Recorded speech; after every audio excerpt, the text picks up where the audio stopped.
Hey everybody, and welcome to another episode of Magic with Zuby. My name is Zuby. If you're brand new to this show, the show's all about a little well-known card game called Magic the Gathering, and a little bit more.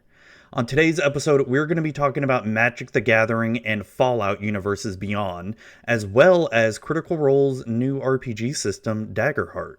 But before we begin, we need to give a little bit of an update on Walrus Game Studio, since this podcast is brought to you by Walrus Game Studio. So if you've been listening to the past few episodes, it's been a Walrus water cooler kind of episode format so far because there's been a lot of stuff happening behind the scenes, in front of the scenes, everything and everywhere with Walrus Game Studio. But it's been a little bit quiet the past few weeks on the podcast front for two reasons. One reason is life has been a bit insane. As you all know, and as I've all mentioned before, this is not, my primary job or anything. I do have a job, a day job, and now being single father, having to take care of the kid a little bit more and also trying to take care of myself a little bit more as well too. Throwing it in there. So life's been busy, and yeah, we'll just take it from there. So as far as Walrus Game Studio updates as it goes, the Darkstorm Adventures Book 1 we're waiting the second proof still from the printer. I'm hoping to get that within the next week or two, and I was really, really hoping we were going to get a Q1 release date, but at this point, it looks like it's going to be early Q2, just with the way the printing and the proof has gone. Not what we wanted, but the book is coming. It's coming. It's just, we have to wait. And it's a hurry up and wait kind of scenario that's kind of driving me crazy. For Darkstorm Adventures Book 2, it is currently in the works. We are working on it. I've got, I'm working on it a few times a week. I'm hoping to start some playtest sessions soon. This book is going to be a lot bigger and a little bit more involved than Book 1, which I'm super excited about. And as far as I know, what everybody's waiting to hear about, Network Engineer Simulator. Network Engineer Simulator still is continuing work on the background. We are pushing our, hoping for a demo release soon. I know it's that famous soon TM, but it's really, there's just a lot of stuff going on with all of us personally, work-wise, family-wise, and really we're trying to shore up as much stuff as we can. If you missed it last week, as of this recording, I did a live Q&A session that's on the Walrus Game Studio YouTube channel. You can look at the VOD from there and just see, I did a gameplay of what the current demo level looks like, all the cabling. There's just a lot of little stuff that we're working on the back end to tidy up. We're finishing the layout of the demo level. There's so much. Like, we have a weekly meeting every Thursday night that we go over, like, this is what we're working on. I was working on sound effects last week, and let me tell you, that's really fun. I have to admire people who are in the sound effects biz for video games, movies, TV shows, those Foley people, where they just make sound effects for the most random stuff, and it's super exciting stuff, guys. And if you're not watching the video right now, you see me, I'm smiling. It's so much fun. But it's something that has to get done. But yeah, so Network Engineer Simulator, we're still working on it. We are over 8,500 wish lists at this point as of the recording, and it's still insane. It boggles my mind that we have this many people wanting to play it. It's fantastic. It's amazing. So it's coming. The Discord for Walrus Game Studio keeps growing. We're getting new people all the time. Awesome welcome to all the new people who are coming in, and just, we understand we want to give this game out. We want people to play it. We want the feedback. We want to hear. We're so excited that people are excited and wanting to play this game. Trust me, we're working on it. We're trying to get there. So it's coming. We just registered for, we got registered for Steam Next Fest in June. So we're going to be doing that. I'll be live streaming that entire day, whichever day we decide. to do it on, and it'll be fun. And hopefully by then we definitely have our demo out by then. I'm hoping. It's like I said, life happens. What are you gonna do? What are you gonna do? I don't know. Forget about it. So anyways, let's get back into the main topic here, talking about Fallout and Daggerheart. So if you've seen me stream Magic before, or you've heard my other streams, or you've seen me on Twitter, I've never. Okay, let's rewind the clock a little bit here. I didn't mind Universes Beyond in the beginning when it was The Walking Dead. Then you had, the Godzilla thing. You had, was it Stranger Things at the beginning? There was a few in the beginning. I don't remember exactly what they all were. I know Walking Dead was the big one. And I was like, whatever. It's fine. If this is going to be a once in a while thing, okay, whatever. Whatever you want to do. Cool. I didn't really mind it at first. And then it just seemed like it was getting more and more frequent that this is turning into a Fortnitification of the game. And I've come to the realization that instead of fighting it, you just have to accept it. I still love the game of Magic. It's still a lot of fun. It's a great game. And you just, it's like going through the stages of grief, right? You just come to learn acceptance of it. Past the denial stage and the anger. And now it's just like, all right, well, whatever. That's what the game's going to be. And Fallout, I've got a weak spot for Fallout because I love Fallout. Which one? No, Fallout 2. I love Fallout 2. Fallout 3, of course. I've never played Fallout New Vegas. Okay, Shrek that. I've only played like an hour of Fallout New Vegas. Couldn't get into it. This was years ago when it first came out. Loved Fallout 4. And I've only played a little bit of Fallout 1, and I don't think I've ever played Fallout Tactics before. I think there's like one more Fallout game, but I love Fallout. I love the series. Fallout 2 and 3, probably some of my favorite, Fallout games. So seeing the Fallout Commander decks, I'm like, okay, all right, Wizards, you got me. You win this time. And yeah, I bought all 4 Commander decks, and if you're looking at my screen, I've got the dog meat, I've got them all. I've got them all here. The Caesar one, I don't have any of them sleeved up or anything like that, but you got me. You win again, Wizards. You win, and it is what it is. So I just sort of want to talk about that. I've still got reservations on some of the other Universes Beyond. I still think the Lord of the Rings one is terrible. I've just got so many problems with what they've done with that set. I mean, sure, there's some cool cards. I don't know. Just not a fan of it. Not a fan of it. But, as I'm going to start streaming, I've got some. So I've missed about 2 years of Magic, so I've been trying to catch up on it. And I've got some booster boxes on the way that I'll do some box openings. Stream them and all that stuff, talk about them, organize cards, talk about cards that, I've pretty much missed and haven't talked about on the podcast in forever. So we'll talk about that. So we've got that coming. But I wanted to talk about, the top 5 Fallout cards that I am honestly excited about after I looked through the whole set, and super excited about playing some of these in either the precons or in other decks. Let me rearrange the order here a little bit. God, it's you're gonna notice a sort of theme here of the cards that I really like here. So if you're watching the video right now, I'm gonna be switching screens here. Okay, all right. So these are the top 5 Fallout cards that I'm excited about. The first one being the Wise Mothman. All right. So obviously I like some of the other characters better. The Wise Mothman, as a character, it's okay. Never really cared for it too much in the game. I've been more of a Preston Garvey or Dogmeat type of character lover. I know Fallout 4 wasn't very loved, but I loved that game. I had so much fun. Fallout 3 and 4 probably, 2 also. 2, 3, 4. Yeah. I really need to play through 1 some more.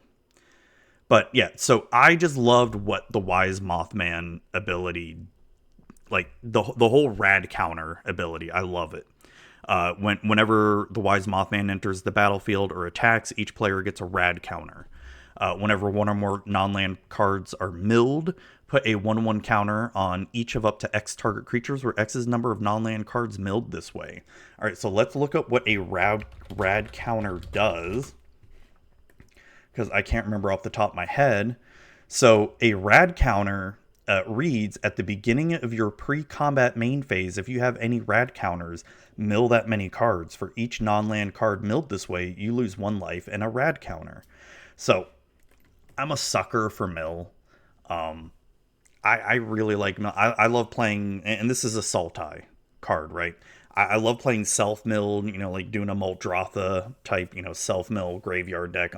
I love milling other players. I've always been a fan of playing mill decks whenever playing, super casual, like Pauper, Standard kind of decks. So this spoke to me. Out of all the face commanders of the Fallout decks, this one spoke to me the most once I learned what a rad counter does. So this is the first deck I bought, and I want to play it just out of the box as is and see how it goes. Well, I was looking at the Dr. Madison Lee one with the Liberty Prime card. That looks really fun. Dr. Madison Lee herself looks really fun with the energy counters, because I loved energy from Kaladesh. So I'd have to say this is probably my first card that I'm super excited about. The next one would be, of course, Preston Garvey. There's another settlement under attack that needs your help. Go on, get them. Preston Garvey Minutemen, which is a Naya card. So at the beginning of combat on your turn, create a green aura enchantment token named Settlement attached to up to 1 target land you control. It has enchant land. An enchanted land has add 1 mana of any color. Whenever Preston Garvey Minuteman attacks, untap each enchanted permanent you control. So awesome. This kind of like has that really cool Voltron vibe, where if you want to add a whole bunch of auras onto Garvey, I'm just going to untap them. It's sort of like a pseudo vigilance type thing if you want to go that way. And plus, I love the flavor of settlement. There's another settlement under attack. We got to go help them. And then you come to realize, oh, well, there's always going to be a settlement under attack, because I swear I spent hours in one play session of Fallout 4 thinking, all right, well, before I continue on with the main story, I'm just going to keep helping these settlements that are under attack. And then you realize, oh, it's just going to keep going. It's a never-ending thing to, like, keep gaining more level experience and all this stuff. And you're like, oh. And then, probably like most people, you just start ignoring Preston Garvey and like, I'm not going to help these settlements anymore. Screw it. But I had to include Preston because he was one of my favorites in the game. God, this is making me really want to play Fallout all over again. I've got so many other games I need to play. Not enough time. But damn. So next we got the Tunnel Snake Butch Deloria. Of course, I only really like this card because of the fucking flavor text, alright? Hey, Butch Deloria. Alright, he's a 1 and a black menace. That's right. And I love it. I love it. They give him menace, the keyword menace, and he is a menace in the game. He's an asshole in the game. Like, I literally just played through the beginning of Fallout 3 a couple days ago, and Butch is such an asshole during your birthday party. And then, of course, as he's trying to harass Amada and all that stuff, the Overseer's daughter, he's a fucking menace. He's a little shit. And he's got Tunnel Snakes rule. We're the Tunnel Snakes. That's right. And we rule. All right. As I'm done embarrassing myself, whenever Butch Deloria attacks, it gets +1/+1 until end of turn for each other rogue and or snake you control. Put a menace counter on another target creature. It becomes a rogue in addition to its other types. So, love it. Love it. You could easily build like a rogue tribal deck. Rogue snake tribal, whatever the hell you want. And, yeah, it's just the flavor text. I love the art. And friggin' Butch. In the quick little playthrough that I did save Butch's mother during the Rad Roaches on the escape out of Vault 101, but Butch didn't make it at the end. I wonder why, because he's a little fucking shit. That's why. Next card is Vats. I mean, how can you not be it? How can you not love this card? All right, it's perfectly on flavor. I love that it's split second. It's basically a weird kind of conditional board wipe. Choose any number of target creatures with equal toughness. Destroy the chosen creatures. It's great. I love Vats. I love. I only picked it because it's the flavor text of it and just the art of it. And yeah, I love how they're able to incorporate a game mechanic as a card here like this. It's great. Last but not least, this is mainly due to the art, due to that famous Thanksgiving art. Nuclear fallout. Each creature gets twice X minus X until end of turn. Each player gets X rad counter. So this not only fits in perfectly with the Wise Mothman, you've got the extra rad counters, and hell, you can pay a lot to, to get those creatures very radiated, or not creatures, but get those players very radiated as well.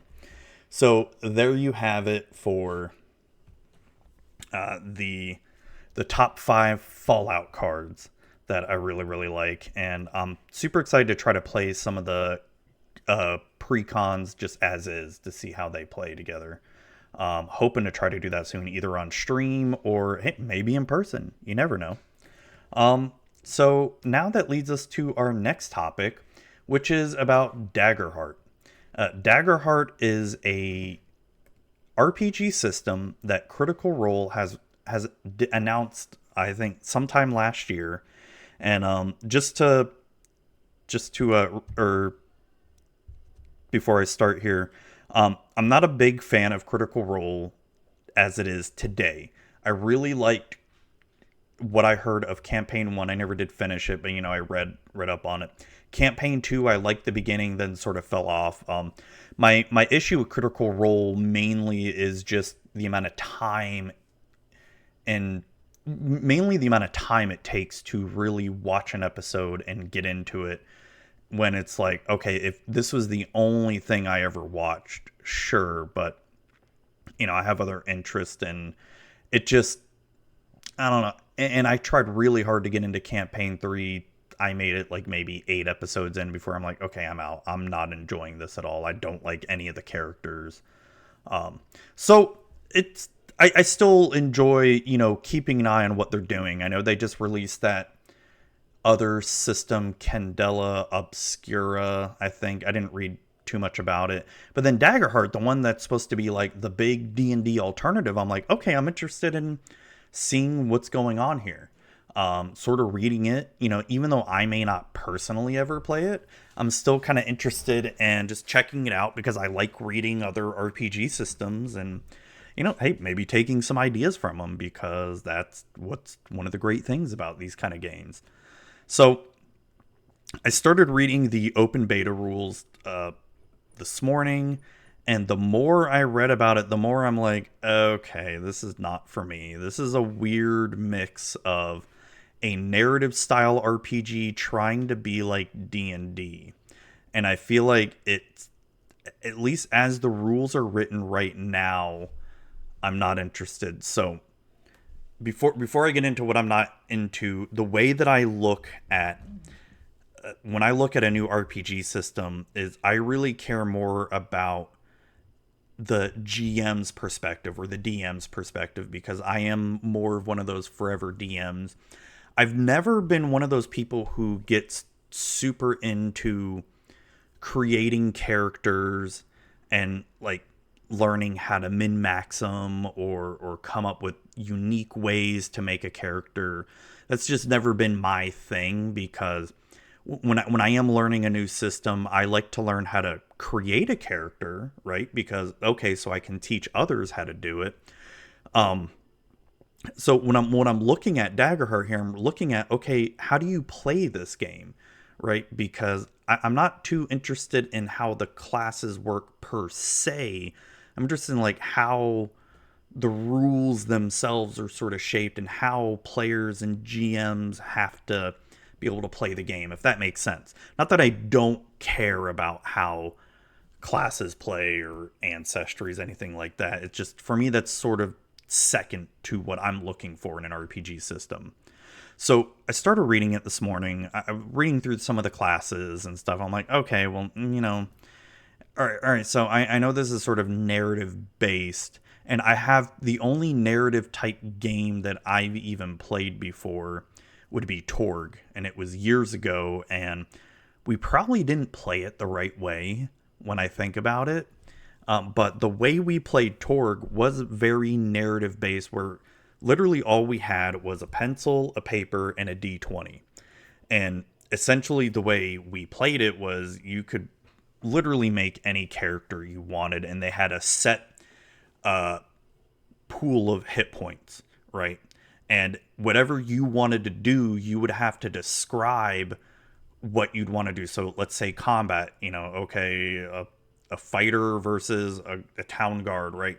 Okay, well, I'm the fighter. I'm going to go and swing my sword at the guard and try to hit them in the chest to slash them, right? So then what you would describe what you do, and then what you do is you and the GM roll against each other. If I roll my d20 higher than the GM, then I succeed. If I don't, then I fail. And then when the GM wants to have someone attack me, it's the same thing. We roll against each other. So that way, like, combat was pretty fast, and there were set turns. And so I'm gonna share my screen again here if you're watching.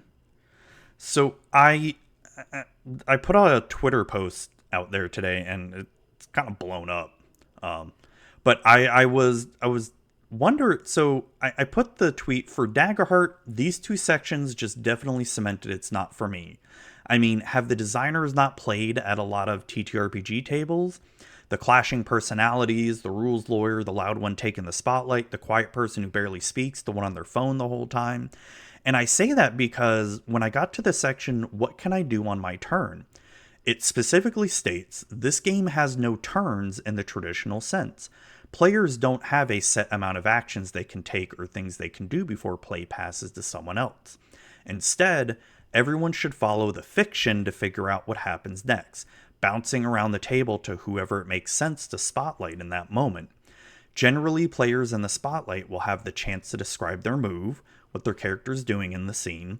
If something they describe requires a roll to see whether it works, then the player pauses while a roll is made to determine how things play out. Certain roll results in other situations can prompt the GM to make a GM move. These are specific types of actions the GM takes to advance the story. For a full explanation of GM moves, see Making Moves in Part 3. Since Daggerheart relies on a flexible back and forth conversation between the GM and players, there are no combat rounds to worry about. However, in combat scenarios that have the potential to last more than a few rolls, or in any scene where moment-to-moment gameplay becomes important to track, you can use the action tracker. So while the very last paragraph sort of answers what you could do if combat doesn't take too long, it's really what gets to me about this is this has no turns, where in most other sort of, at least when I played a lot of Torg, we had turns in the sense where you sort of did, a movement and an action. Even this was all theater of the mind too, meaning that you're not playing with miniatures on a playmat or anything like that. So there's really no tactical combat per se.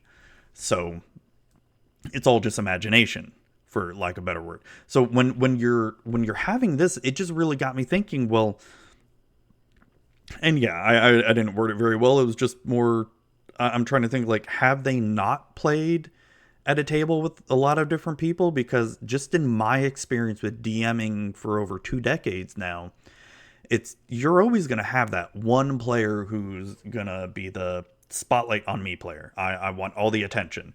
And you sort of have to, as a DM, you have to be like, whoa, wait, okay, well, what about Sally over here? Okay, Fred, calm down. Let's talk about Sally. What does Sally want to do? And yes, that is the GM's prerogative, that they probably need to, in this system, make sure that everyone has the chance to describe what they're doing. But the fact that it's so free form is what I have a problem with.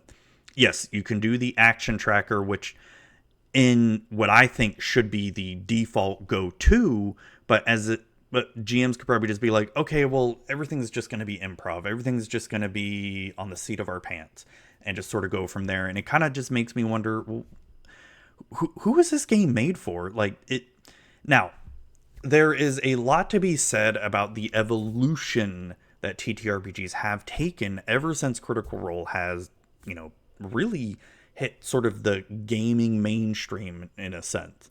So the theater and improv has in the narrative has really taken a forefront in TTRPGs in the past like 4, 5, 6 years, right? Or however long. And it's a very different style of playing compared to when you look at traditional D&D, right? I'm going to keep using D&D as the example because that is the most popular system. That is what people are most familiar with. And there's been this whole thing happening where we're trying to shift how the games work into a more narrative and more theatrical sense compared to when you look at the actual base rules of a game like D&D, even 5th edition. It is a combat game. It is a tactical game by its nature, just by the rules as written. So when you're looking at this, and the fact that there are a lot of rules that are kind of similar to the way D&D plays with Daggerheart, it feels like this rule here that there's no turns doesn't fit, right? That even though it's fine to sort of describe what you're doing and, have the fiction follow, which I don't like that saying, it's dumb. Follow the fiction to figure out what happens next. It makes more sense for a set of turns to happen because you're going to have players that are just not comfortable speaking up. You're going to have the players that are just fine being passive and just be like, okay, well, I just do this and that. So that's one of my big gripes with it. And then the other thing that really that it had was the flow of combat section, where it says combat in Daggerheart has no initiatives, no rounds, and no distinct number of actions you can take on your turn. Instead, any fights that happen play out narratively moment to moment, just like any other action characters might take. This provides the players opportunities to team up together in their tactics, respond appropriately to narrative changes in the scene, and not be locked into only doing violence once the first strike happens. Similarly, enemies don't have a set order in which they act. Instead, the GM will make moves in accordance with the fiction. Oftentimes, these moves will happen when a player rolls with fear or fails the action they were attempting, but a GM can make a move anytime the narrative demands it. When they make a move, they will usually escalate the scene in an exciting and dangerous way.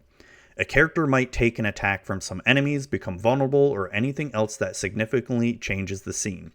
This creates a back and forth conversation that lets the story evolve organically between the players and the GM. I've got a big problem with this section too, because to be fair, I'm a very rules-based person, right? So this is why I say this game is probably not for me the way it's written right now, because when you need some guidelines and some rules as a GM to understand what you really need to do for, the monsters you're fighting, you're creating and playing as to verse the players, right? What this reads, it sounds like it's just two people playing with action figures and just fighting each other. Like, oh, I'm going to do my, shield of warding as you do your magic laser. Oh no, the magic laser doesn't penetrate through my shield, so I'm going to do my Kamehameha blast or something like that. And that's to me how it reads. So if that's how combat is supposed to go and people are enjoying it, okay. It feels like you're just more acting out a scene than actually playing a game. And if that's what they want, cool, but it's just a little bit weird that there's so many of these little mechanics that they've described.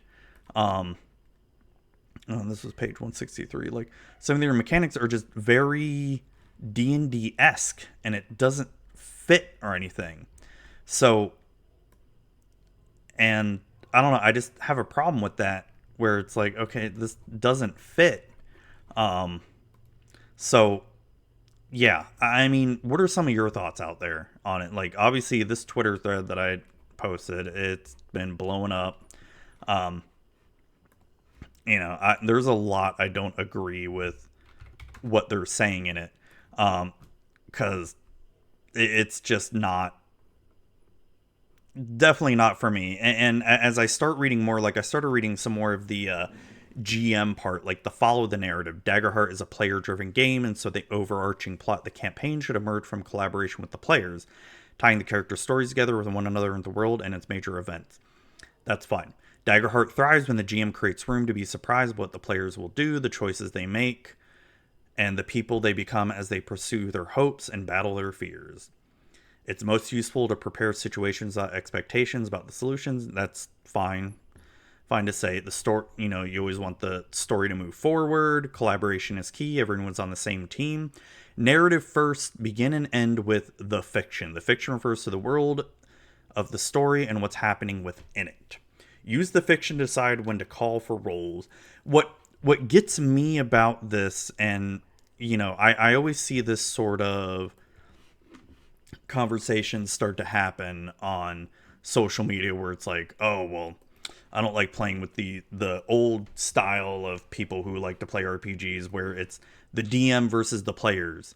The DM's trying to purposely kill the players. Yeah, I mean, I've played with DMs like that. They're assholes, and it's annoying. It's frustrating. But it's also kind of cool, like, when you as a player get one over on the DM, you're like, ha, fuck you, buddy. But, I mean, yeah, I don't like that. But it's the way this is also reading, it's where it says everyone's on the same team. Yes, as all the times that I've DM'd or GM'd, whatever, you want your players to succeed, but you want to make sure there's a challenge. You want there to be the possibility that they all fail, right? Because if there are no stakes per se, if there are no like real consequences, and as I read through like these GM sections where it's like, you know, if they fail, don't make it too harsh or whatever, you're just sort of like, what's the point? What's the point where it's just, okay, you're just stoking or you're just stroking the players' egos to sort of do the cool, amazing thing they want. And it's if there's no possibility of failing, what's kind of the point of the game, right? Where it's it's sort of like you want to play Elden Ring, right? But you only want to play Elden Ring on super easy mode where you don't have the chance of dying at all, right? And it's like, did you really beat the game though, or did you really have fun doing it when you know that the game's supposed to be played in a certain way? And I mean, if that's what players want, okay, that's fine. That's fine. But I don't know. It's just, and don't take this wrong that I'm trying to make it seem like, no, we need to make sure the players have zero fun and they're always fearing for their life and all that stuff. But we also need to make sure players are, you know, having challenges and having to overcome challenges and knowing that there is a really good chance that what they're trying to do will kill them or they will fail, right? There's a, where was it?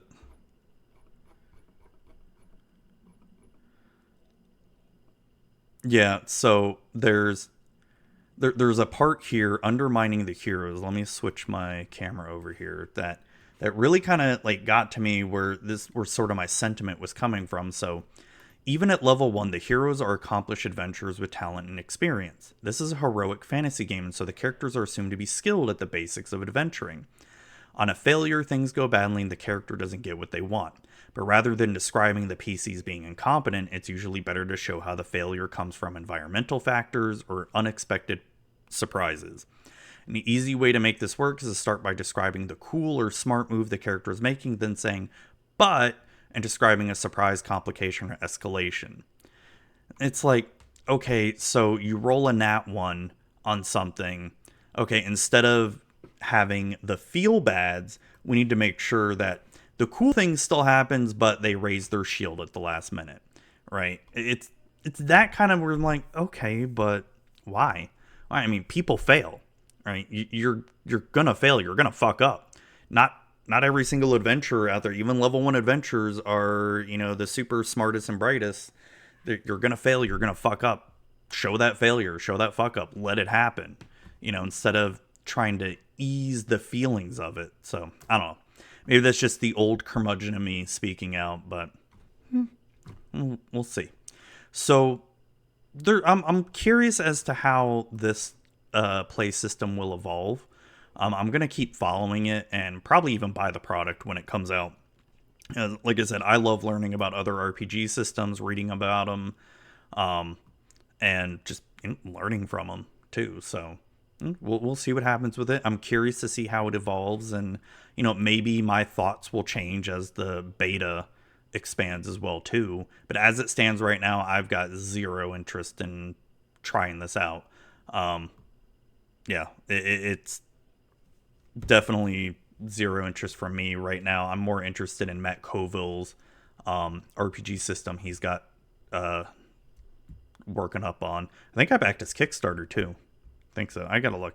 I've backed a bunch of Kickstarters lately, and I can't remember what I backed. And when they finally do show up a year later, I'll be like, oh, I don't even remember I did this. But anyways, so that's it for the show. A little bit shorter today, shorter episode. I wanted to get something out there, as I haven't dropped an episode in a while. So thank you all for listening and watching. I hope you have a great and awesome day or night whenever you're listening to this. And thank you again. Have a good one.